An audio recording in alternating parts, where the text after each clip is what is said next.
Udah nggak ada yang lagi ya? Kita mulai. Bismillahirrahmanirrahim. Innalhamdulillah nahmaduhu wa nasta'inuhu wa nastaghfiruh wa na'udzu billahi min syururi anfusina wa min sayyiati a'malina.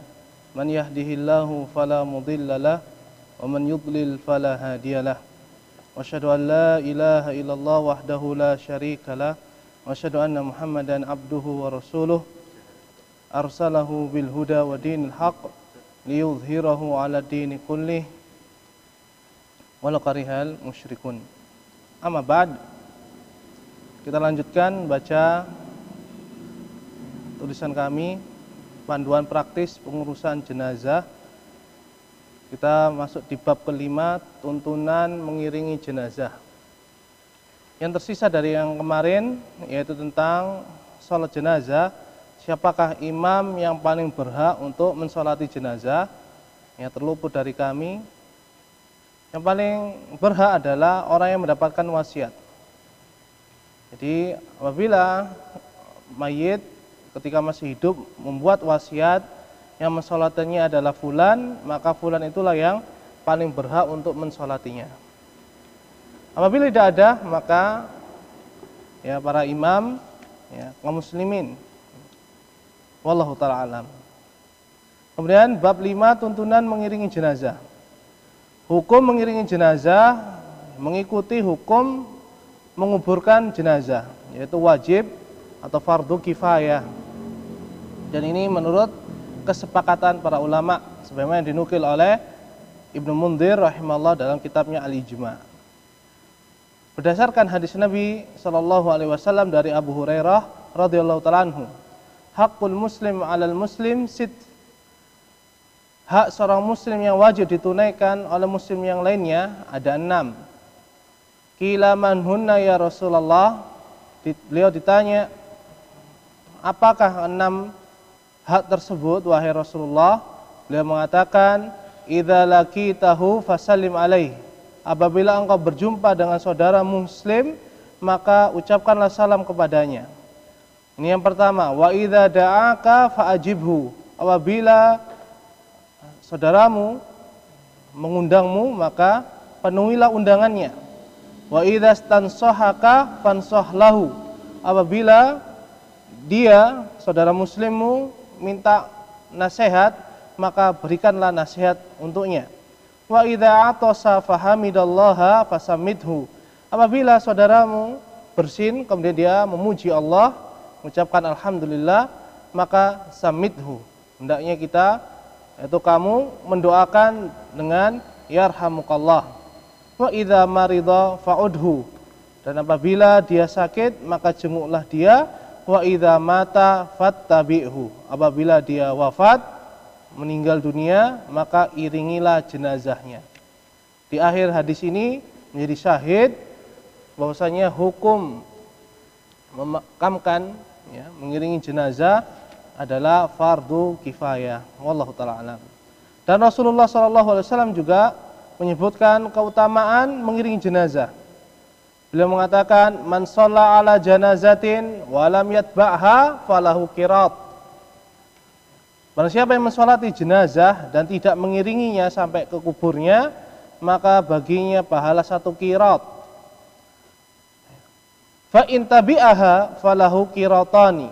Apabila dia mensolati jenazah, kemudian dia mengantarkannya, mengikuti jenazah tersebut sampai dikubur, maka baginya dua qirat. Qila wa mal qiratani? Maka beliau ditanya, apa yang dimaksud dengan 2 qirat? Beliau menjawab, asgharuhuma mislu Uhud. Yang paling kecil dari 2 qirat itu semisal gunung Uhud.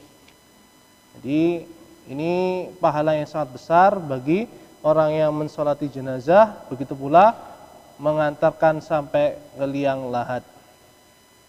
Keutamaan mengiringi jenazah ini khusus bagi kaum muslimin dari laki-lakinya saja, tidak untuk muslimah. Karena hukum wanita mengiringi jenazah adalah makruh atau dibenci. Sebagaimana dalam hadis Ummu Atiyah radhiyallahu anha, beliau mengatakan, nuhina anittiba'il janaiz walam yu'jaz alaina. Walam tuzam alaina. Kami dilarang oleh Nabi SAW untuk mengiringi jenazah. Hanya saja larangan tersebut tidak ditekankan. Berarti makruh, dibenci. Wallahu ta'ala alam. Dan bagi yang tidak mengiringi jenazah, apabila ada jenazah yang lewat, disunahkan baginya untuk berdiri menghormatinya. Ini berdasarkan hadis Amir ibnu Rabi'ah radhiyallahu anhu. Bahwasanya Nabi SAW bersabda, "Idza ra'aitumul janazata faqumu laha hatta tukhallifakum aw tudha'a." Apabila kalian melihat jenazah melewati kalian, maka berdirilah hingga jenazah itu berlalu ya, membelakangi kalian, atau hingga ia diletakkan. Itu segera kita mengikutinya sampai diletakkan di liang lahat. Adapun adab-adab seputar mengiringi jenazah yang dapat kami sampaikan di sini antara lain, yang pertama, jenazah dipikul di atas pundak. Ini disunahkan. Dan boleh dengan kendaraan, mobil ambulans apabila tidak memungkinkan, misalnya sangat jauh ya. Misalnya di daerah kami, Wonoayu, nggak ada kuburan. Orang-orang perumahan apabila meninggal, mereka dikubur di Praloyo sini. Sangat jauh apabila harus memikul jenazah, maka boleh dengan mobil ambulans atau mobil jenazah. Hal ini berdasarkan hadis Abu Sa'id Al-Khudri radhiyallahu anhu, bahwasanya Rasulullah SAW bersabda, "Idza wudi'atil janazatu wahtamalaha ar-rijalu ala a'naqihim, fa in kanat salihatan qalat qaddimuni, fa in kanat ghairu salihah qalat ya wailaha aina yadhhabuna biha." Apabila jenazah itu diletakkan lalu orang-orang memikulnya di atas bahu-bahu mereka, di sini jadi syahid, Rasulullah SAW mengungkapkan dengan memikulnya di atas bahu-bahu mereka. Ini sunnahnya adalah memikul jenazah. Maka apabila orang yang meninggal itu baik, maka dia akan berkata, segerakanlah aku untuk dikuburkan. Dan apabila bukan orang yang semisal itu, maka dia pun berkata kepada keluarganya, celaka kalian, kemanakah mereka akan membawanya. Kemudian beliau mengatakan, yasma'u sautaha kullu syai'in illal insan walau sami'ahu sa'iqa. Suaranya, itu ucapan mayit itu di alam barzakh akan didengar oleh semua makhluk kecuali manusia. Seandainya manusia bisa mendengarnya, niscaya mereka akan pingsan ya, dan bahkan mereka akan berusaha bagaimana segera mereka beramal soleh. Tapi Allah merahasiakan sebagai bentuk ujian bagi yang masih hidup. Hadis ini diriwayatkan Imam Bukhari dan Imam Ahmad. Kemudian yang kedua, adab yang kaitannya dengan membawa jenazah, larangan bersuara keras di sisi jenazah dan larangan mengiringinya dengan api atau dupa. Berdasarkan hadis Abu Hurairah radhiyallahu ta'ala anhu, Rasulullah SAW bersabda, la tutba'ul janazatu bisautin wala nar. Janganlah mengiringi jenazah dengan suara keras, begitu pula jangan menggunakan api. Dan terkadang di antara kaum muslimin mereka bahkan mengucapkan tahlil ya, sambil mengangkat atau memikul jenazah. Ini tidak dibenarkan. Karena para sahabat radhiyallahu ta'ala anhum membenci hal tersebut. Sebagaimana yang diungkapkan oleh Qais bin Abbad rahimahullah dari kalangan tabi'in. Kemudian yang ketiga, menyegerakan pengurusan jenazah. Yaitu termasuk mempercepat membawanya, memikulnya. Begitu pula segera mengebumikannya. Meskipun tidak harus berlari ya, khawatirnya malah jatuh, bahkan terjadi sesuatu yang tidak kita inginkan. Hal ini berdasarkan hadis Abu Hurairah radhiyallahu anhu, bahwasanya Nabi SAW mengatakan, asri'u bil janazah, fa in taku salihatan fa khairun tuqaddimunaha. Kata Nabi SAW, bersegeralah dalam mengurus jenazah. Apabila jenazah itu adalah orang yang baik, maka berarti karya telah ya, mendahulukan, mensegerakan kebaikan untuk dirinya dan untuk kalian. Wa in yaku siwa dzalika fasyarrun tadaunahu an riqabikum. Dan apabila jenazahnya tidak seperti itu, yaitu tidak baik, maka berarti keburukan yang segera kalian letakkan dari tanggung jawab kalian. Ini kita tidak tahu apakah jenazah ini orang yang soleh atau orang yang toleh, orang yang tidak soleh. Maka apabila dia orang soleh, maka hakikatnya kita segera mendapatkan kebaikan, begitu pula jenazah tersebut. Dan apabila jenazah itu buruk, maka kita segera meletakkan tanggung jawab hal tersebut. Wallahu ta'ala alam. Hadis ini diriwayatkan Imam Ahmad, Imam Bukhari, dan Imam Muslim. Kemudian yang keempat, boleh berjalan di depan, di samping atau di belakang jenazah bagi yang berjalan, kecuali yang berkendaraan maka di belakang jenazah. Dan asalnya ya, mengiringi jenazah adalah di belakang. Namanya juga mengiringi. Berdasarkan hadis Al-Mughirah bin Syu'bah radhiyallahu anhu, Nabi sallallahu alaihi wasallam bersabda, "Ar-raqibu khalfal janazah wal mashi hausu sya'a minha." Orang yang berkendaraan itu berada di belakang jenazah, dan orang yang berjalan boleh di mana saja ia mau. Wattiflu yusalla alaihi, dan anak kecil boleh disolatkan. Sebagaimana yang kita bahas tentang fikih solat jenazah, anak kecil boleh tidak disolati, sebagaimana perbuatan Nabi SAW terhadap putra beliau Ibrahim dari Maria Al-Qibtiyah radhiyallahu ta'ala anha.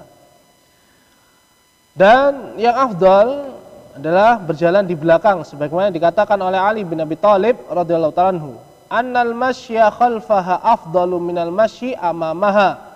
Orang yang berjalan di belakang jenazah itu lebih utama dibandingkan orang yang berjalan di depan jenazah.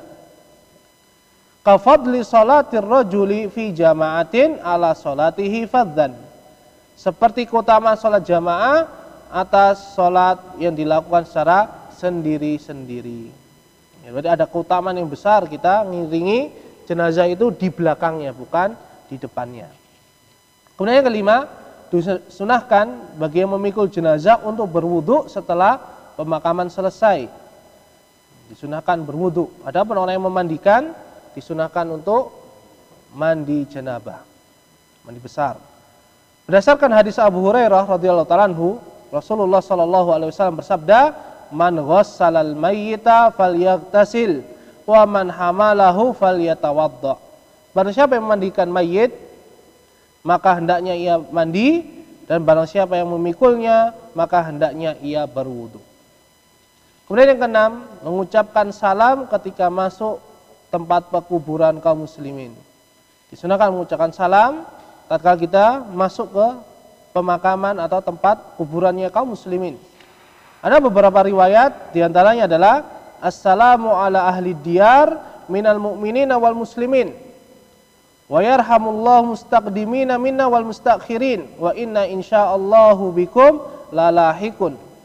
Atau hadis Buraidah, assalamualaikum ahlad diyar minal mu'minina wal muslimin wa inna insyaallahu lalahikun as'alullaha lana walakumul afiyah. Disunahkan kita membaca salam tersebut untuk mendoakan kaum muslimin.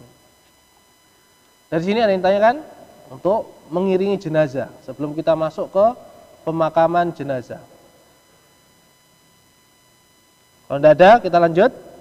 Bab ke-6, tuntunan memakamkan jenazah atau mengebumikan. Diwajibkan secara kifayah mengubur mayit, ya, walaupun seorang yang kafir. Berdasarkan perintah Rasulullah SAW kepada Ali bin Abi Thalib tatkala sang paman itu Abu Thalib, ayah dari Ali, wafat. Dan yang sesuai syariat adalah jenazah dikubur di pekuburan, ya, secara mutawatir, ya. Itu banyak. Itu ada satu tempat khusus kuburan. Jangan dikubur di depan rumah, di halaman rumahnya pribadi, kemudian yang lain juga punya kuburan sendiri. Ya, tidak. Tapi jadi satu tempat yang itu banyak sekali. Kecuali jenazahnya para nabi dan syuhada yang gugur di medan perang. Berdasarkan sabda Nabi SAW, ma qabadallahu nabiyan illa fil maudi illadhi yuhibbu ayyudfana fihi. Tidaklah Allah mewafatkan seorang nabi pun melainkan di tempat yang sewajibnya dia dikuburkan di situ. Dan Nabi SAW wafat di atas ranjangnya Aisyah radhiyallahu taala anha di kamar beliau. Maka disitulah kenapa Rasulullah SAW dikuburkan di situ, tidak di pekuburan Baqi'. Dan hadis Jabir bin Abdullah radhiyallahu taala anhuma, dia mengatakan ketika perang Uhud, mayit-mayit itu diusung dan untuk dikuburkan ke Baqi'. Sedangkan jarak antara Uhud dan Baqi' cukup jauh, meskipun dalam satu kota Madinah. Kemudian tiba-tiba datang seorang penyeru dari utusan Rasulullah SAW. Dia mengatakan, Inna Rasulullah SAW ya'murukum an tadfinul qatla min madaji'ihim. Bahwasanya Rasulullah SAW memerintahkan kalian agar menguburkan mayit-mayit perang Uhud di tempat mereka meninggal dunia. Jadi disunahkan, termasuk sunnah Nabi SAW, menguburkan orang yang mati syahid di kancah peperangan di tempat mereka wafat. Jadi kalau perang Uhud berarti dikuburnya di Uhud. Apabila itu perang Badar, maka dikubur di Badar dan seterusnya. Dan wajib dipisah antara pekuburan kaum muslimin dengan kuburan orang-orang musyrikin kufar. Sebagaimana Rasulullah SAW memisahkan antara pekuburan kaum muslimin dan musyrikin di kota Madinah. Wallahu ta'ala alam. Kemudian kita bahas poin yang pertama dari bab ke-6 ini tentang sifat kubur. Bagaimanakah bentuk kubur yang disyariatkan di dalam agama Islam. Yang pertama, memperdalam liang kubur, meluaskannya dan memperbagusi bentuk dalamnya, bukan bentuk luarnya. Berdasarkan hadis Hisham ibnu Amir radhiyallahu anhu, Rasulullah SAW bersabda, ihfiru wa ausi'u wa ahsinu. Galilah, luaskan dan perbagusilah. Wadfinul isnaini wassalasa fi qabri wahid. Dan kuburkanlah 2 atau 3 orang dalam satu liang. Ini boleh. Wa qaddimu aksarahum Qur'anan, dan dahulukan orang yang paling menguasai Al-Qur'an. Ini terutama apabila korbannya sangat banyak, yang dimakamkan sangat banyak, maka boleh kita membuat galian yang cukup besar untuk beberapa orang. Ya, semisal korban tanah longsor misalnya, atau tsunami seperti di Aceh dahulu, itu dalam satu kubangan besar. Ya, kalau satu-satu menghabiskan waktu dan tentunya biayanya juga semakin banyak. Wallahu ta'ala alam. Kemudian kami memberikan fikih aplikatif, estimasi ukuran kubur dengan rata-rata postur tubuhnya orang Indonesia adalah sekitar berapa? Lebarnya 75 cm. Ini misalnya kuburan. Dari arah sini 75 cm, panjangnya sesuai dengan jenazahnya dan memperbanyaknya sedikit. Dan kedalamannya 1 meter lebih. Ini wallahu ta'ala alam. Dan apabila di tempat yang lain bisa jadi berbeda, tergantung kondisi tanahnya. Wallahu ta'ala a'lam.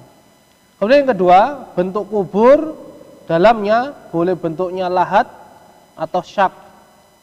Lahat itu ini bentuk kubur dalamnya.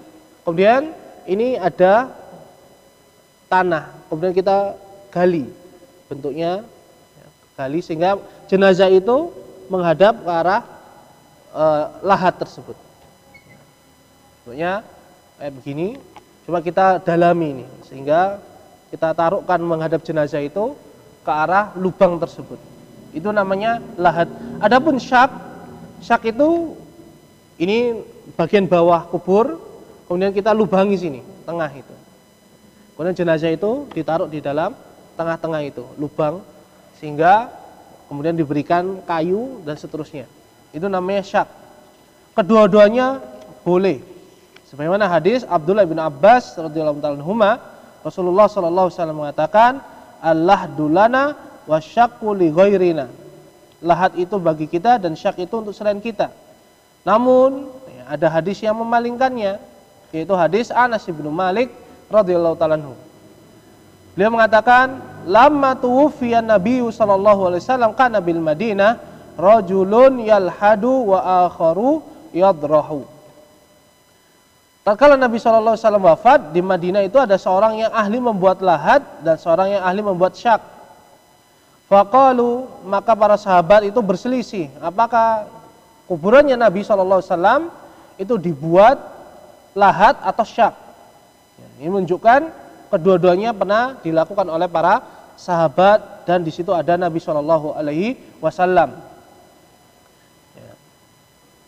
Maka para sahabat beristikharah, nastakhiru Rabbana wa naba'asu ilaihima fa ayyuhuma subiqa taroknahu. Kata para sahabat, ayo kita istikharah memohon petunjuk kepada Rabb kita Azza wa Jal. Kita panggil keduanya, yaitu orang yang bisa membuat syak dan bisa membuat lahat. Mana yang didahului maka kita tinggalkan.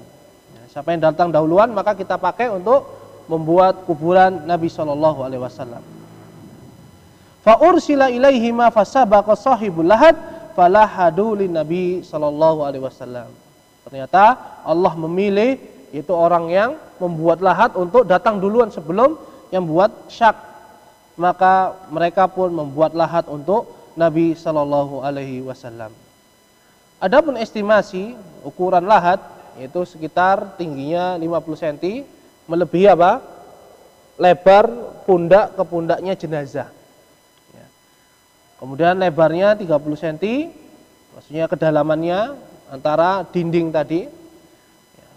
Ini tergantung jenazahnya, semakin gemuk maka semakin besar. Wallahu ta'ala alam. Kemudian papan yang dibutuhkan sudah tersedia banyak ya. Biasanya dipakai adalah papan cor, lebih ringan, lebih murah juga, dan ukurannya berbeda-beda tergantung jenazahnya. Apabila anak kecil maka butuh kecil, apabila orang dewasa semakin gemuk maka semakin banyak atau semakin panjang papan yang digunakan. Wallahu ta'ala a'lam. Kemudian yang ketiga, tidak boleh menghias kuburan, membangun bangunan di atasnya, mengapurnya, menemboknya atau menulisinya.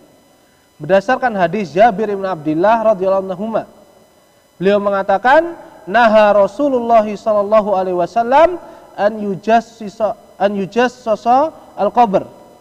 Rasulullah sallallahu alaihi wasallam melarang mengapur kuburan. Mengapur dari mengecat, memberikan warna. Wa an yuq'ada alaihi, dan Rasulullah juga melarang seorang duduk di atas kuburan. Maksudnya duduk di atas kuburan adalah duduk di atas tempat kuburannya mayit. Misalnya kuburan mayit itu lebarnya ini batu nisannya. Maka biasanya di atas nisan itulah jenazahnya. Adapun yang kanan kiri ini tidak ada jenazahnya, maka yang dilarang adalah antara dua nisan itu. Ya. Karena ini termasuk bentuk menyakiti jenazah yang ada di bawah karena tanahnya tertekan, bisa jadi mematahkan tulangnya. Sedangkan ada larangan dari Nabi SAW mematahkan tulang orang yang sudah wafat. Kemudian juga termasuk penghinaan. Wa an yubna alaihi, dan Rasulullah juga melarang membangun di atas kuburan itu bangunan. Au an yuzada alaihi, atau menambah tinggi ukuran kuburannya. Rasulullah memerintahkan supaya kuburan itu tidak lebih dari 1 jengkal kaki, agar orang mengetahui di situ ada kuburan sehingga tidak boleh dihinakan, tidak boleh diinjak, tidak boleh diduduki. Oleh karena itu diberikan kelonggaran 1 jengkal, 1 langkah. Nah, di sini Nabi SAW melarang untuk menambah lebih dari 1 jengkal. Misalnya bawa sirtu untuk lebih tinggi lagi, 0,5 meter misalnya. Ini dilarang oleh Nabi SAW berdasarkan hadis ini, dan hadis ini diriwayatkan Imam Muslim. Au an yuktaba alaiha, dan Rasulullah juga melarang memberikan tulisan. Wallahu ta'ala, ini secara zahir dilarang dan itu yang lebih hati-hati. Jadi jangan bertanya apakah boleh Ustaz nulis namanya saja. Jadi saya jawab langsung, Ya, hati-hati dengan hadis ini, yaitu lebih selamat. Wallahu taala alam. Dan kuburannya alhamdulillah, ya, kuburan para sahabat di Baqi tidak ada yang bertuliskan. Ya, tidak ada yang bertuliskan. Bahkan mereka menghafal mana kuburannya Utsman bin Affan, mana kuburannya Aisyah radhiyallahu taala anha dan seterusnya. Wallahu taala alam. Yang keempat, larangan mendirikan masjid atau tempat ibadah di atas kuburan. Berdasarkan hadis yang sangat banyak, diantaranya hadis Ummul Mukminin Aisyah dan Abdullah bin Abbas yang kami sampaikan di tulisan ini. Lamma nazala bi Rasulillah sallallahu alaihi wasallam tafiqa yatrahu khamisatan lahu ala wajhi fa idza tamma biha kashafaha an wajhi. Ketika telah datang tanda-tanda wafatnya Nabi sallallahu alaihi wasallam, maka beliau meletakkan kain ke wajahnya. Hingga tatkala beliau sudah merasakan susahnya bernafas, beliau menyingkapkan kain tersebut dari wajahnya untuk bernafas. Faqala fa huwa kadzalik. Dan Rasulullah pernah mengatakan suatu ucapan hadis tatkala beliau melakukan hal tersebut. Beliau mengatakan laknatullahi 'alal yahudi wan nasara ittakhadhu qubur anbiya'i masajid. Beliau mengatakan laknat Allah atas orang-orang Yahudi dan Nasrani yang mereka menjadikan kuburan-kuburan para nabi mereka sebagai tempat ibadah. Yuhadziru ma sana'u. Kemudian Aisyah yang meriwayatkan hadis ini atau Abdullah bin Abbas mengatakan beliau memperingatkan hal tersebut supaya tidak dilakukan oleh umatnya. Ini adalah termasuk wasiat Nabi di penghujung hidup beliau sallallahu alaihi wasallam. Begitu pula dengan hadis Ummul Mukminin Aisyah tentang kisah Ummu Habibah dan Ummu Salamah sebelum dinikahi Nabi SAW ketika mereka hijrah ke negeri Habasyah. Beliau menceritakan anna Umma Habibata wa Umma Salamata radhiyallahu ta'ala anhuma dzakarata kanisatan ra'ainaha bil Habasyah fiha tasawir. Bahwasanya Ummu Habibah dan Ummu Salamah radhiyallahu ta'ala anhuma mengkisahkan tentang adanya suatu buah gereja yang mereka lihat di negeri Habasyah, negeri hijrah yang pertama, yang di dalamnya terdapat tasawir, bentuk-bentuk lukisan atau patung. Fadzakara li Nabi sallallahu alaihi wasallam faqala, maka disebutkan hal tersebut kepada Nabi sallallahu alaihi wasallam dan beliau mengomentari apa yang dilihat oleh Ummu Habibah dan Ummu Salamah. Inna ulaika idza kana fihim rajulus shalihu famata banau ala qabrihi masjida. Beliau mengatakan sesungguhnya mereka itu yaitu ahli kitab, apabila ada seorang yang solih dari kalangan mereka wafat, mereka pun membangun tempat ibadah di atas kuburannya. Wa sawwaru fihi tilka suwar. Kemudian mereka membuat lukisan-lukisan, ya, yaitu orang yang mati itu, atau lukisannya Isa alaihissalam atau Maryam, ya, atau lukisan-lukisan yang memenuhi, ya, gereja-gereja. Dan mereka itu kata Nabi SAW, faulaika syirarul khalqi indallahi yaumal qiyamah. Orang-orang yang semisal itu melakukan perbuatan itu adalah orang yang paling buruk, ya, makhluk yang paling jelek di sisi Allah pada hari kiamat kelak. Syekhul Islam Ibnu Taimiyah rahimahullah mengomentari, ya, kenapa disebutkan orang yang paling buruk? Karena mereka melakukan dua kesalahan besar. Yang pertama, membangun, ya, tempat ibadah di atas kuburan karena hulu kepada orang tersebut. Yang kedua, membuat lukisan, ya, lukisan sehingga terfitnah manusia. Indah lukisannya, kuburannya ini mesti kuburan istimewa. Dan sekarang sayangnya kaum muslimin meniru perbuatan mereka. Nas'alullaha salama wal afiyah. Kemudian yang kelima, larangan menjadikan kuburan sebagai id. Id itu perayaan, ya. Berdasarkan hadis Abu Hurairah radhiyallahu anhu, Rasulullah sallallahu alaihi wasallam bersabda, la tattakhidhu qabri idan. Ini termasuk hadis yang diucapkan beliau sebelum beliau wafat. Janganlah kalian menjadikan kuburanku ini sebagai perayaan yang dirayakan setiap tahunnya. Karena dikatakan Id karena diulangi setiap tahunnya. Wala taj'alu buyutakum qubura, dan janganlah kalian menjadikan rumah-rumah kalian itu seperti kuburan. wa haitsu ma kuntum fasallu alayya fa inna sholatakum tablughuni. Dan dimanapun kalian berada, bersolawatlah untukku, karena selawat kalian akan sampai kepadaku. Termasuk fawaid dari hadis ini, selain beliau melarang kita menjadikan kuburan Nabi SAW sebagai tempat perayaan, maka min babil aula kuburan selain kuburannya Nabi. Bahkan sekarang kaum muslimin, setiap ada kiai dibuat perayaan yang dinamakan dengan haul atau khol. Haul setiap tahun dirayakan kematiannya. Justru ini bertentangan dengan hadis ini, sedangkan hadis ini diriwayatkan oleh Imam Ahmad dan Abu Dawud serta yang lainnya. Yang kedua, larangan kita menjadikan rumah tempat tinggal kita seperti kuburan, yaitu apa? Tidak dibacakan Al-Quran, tidak didirikannya sholat sunnah di dalamnya. Karena dalam hadis lain disebutkan, dan di akhir kitab ini kami sampaikan, ya, disunahkan kita untuk membaca surat Al-Baqarah, karena setan lari dari rumah yang dibacakan di dalamnya surat Al-Baqarah.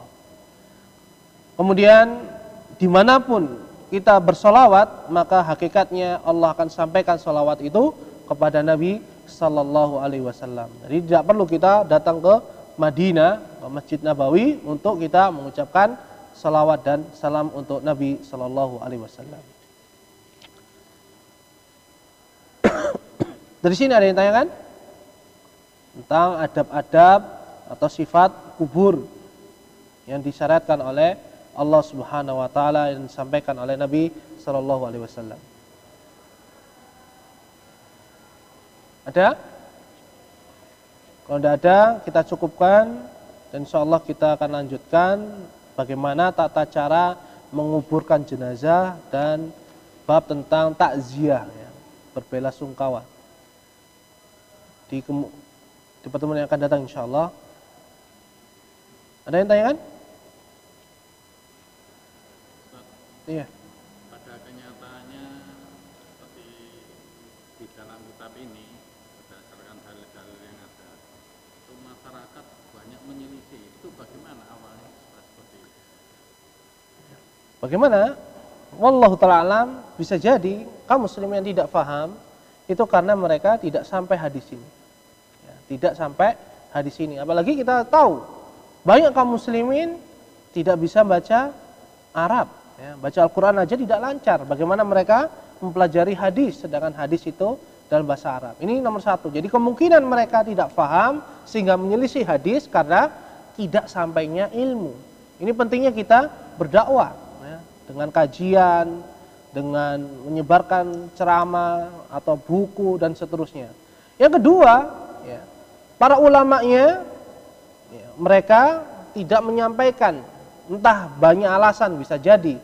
Misalnya kaum muslimin ini dulunya adalah orang-orang Hindu Buddha, karena orang Indonesia agama sebelum Islam adalah agama paganisme, ya, sinkretis, sehingga ada percampuran antara Hindu rasa Islam, Islam rasa Hindu dan seterusnya, ya. Dan ini harus dipisah. Bahkan disebutkan dalam sejarah yang disebutkan dalam kitab Fakta Wali Songo, ya, disebutkan oleh Ustadzuna Zainal Abidin, bahwasanya sebagian Wali Songo itu sudah mengingkari apa yang dilakukan oleh kaum muslimin, tapi mereka tetap, ya, mendakwahkan sinkretis, berharap suatu saat, ya, mereka ada orang-orang yang menjelaskan bahwasanya ini hanya sifatnya sementara untuk menarik kaum muslimin atau orang-orang supaya masuk ke dalam Islam. Itu yang kedua.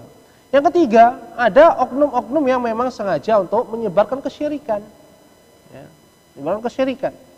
Ini adalah tentunya adalah pertolongan dari setan, ya, dari iblis. Sebagaimana kita ketahui, Nabi Nuh saja beliau hidup bersama orang-orang yang beriman. Tapi kenapa kaum Ad, Samud, Lut dan seterusnya mereka melakukan kesyirikan? Padahal orang-orang yang melakukan kesyirikan di zaman Nabi Nuh semuanya binasa oleh banjir bah, ya, air bah itu. Ini menunjukkan apa? Iblis senantiasa membisikkan kepada orang-orang yang lemah imannya untuk membangkitkan kembali paganisme, ya, menyembah berhala, menyembah kuburan, Dan termasuk fitnah yang paling besar adalah menimpa kaum muslimin, yaitu fitnah kubur, kubur orang soleh. Jadi kenapa kaum muslimin menyelisihi? Banyak sebab. Yang paling utama adalah mereka jahil terhadap syariat Islam. Bagaimana solusinya? Ya kita mulai dari diri kita sendiri. Kita menuntut ilmu, kemudian kita sampaikan kepada orang-orang di sekitar kita, istri kita, anak-anak kita wasiati agar mereka tidak melakukan apa yang dilarang oleh Nabi SAW. Itu dulu. Kalau setiap keluarga semisal itu, yakinlah satu desa itu maka akan bekerja sama ya untuk saling tolong menolong di dalam albir wa taqwa. Mungkin nanti akan menyebar ke desa sebelah. Oleh karena itu kita tidak perlu memikirkan bagaimana, tapi cukup kita memohon pertolongan kepada Allah Subhanahu wa taala, kemudian melakukan perubahan mulai dari kita, orang-orang sekitar kita dan teman-teman kita. Wallahu taala. Ada yang lain? Paham ya? Jadi perkara ini kenapa diselisih oleh kaum muslimin? Saya yakin karena mereka tidak tahu dalil ini. Ya, tidak tahu dalil ini. Atau mereka ya malas belajar sengaja, maka mereka berdosa karena meninggalkan ilmu. Ini tentunya pihak-pihak semisal para dai, duat, kemudian para asatid wajib untuk menyampaikan hal-hal semisal ini, karena apalagi di masa pandemi ini banyak orang yang wafat, yang meninggal dunia. Dan alhamdulillah sekarang banyak sekali di pemakaman kaum muslimin ya sudah ada pamflet dilarang mengkijing, ya, membuat bangunan, bahkan sebagiannya menuliskan hadis Nabi SAW. Dan ini adalah hidayah. Mudah-mudahan Allah Subhanahu wa taala memberikan taufik kepada kita dan kaum muslimin. Wassallallahu wasallam ala nabiyina Muhammad walhamdulillahirabbil alamin. Subhanakallahumma bihamdika asyhadu an la ilaha illa anta astaghfiruka wa atubu ilaik. Wassalamualaikum warahmatullahi wabarakatuh.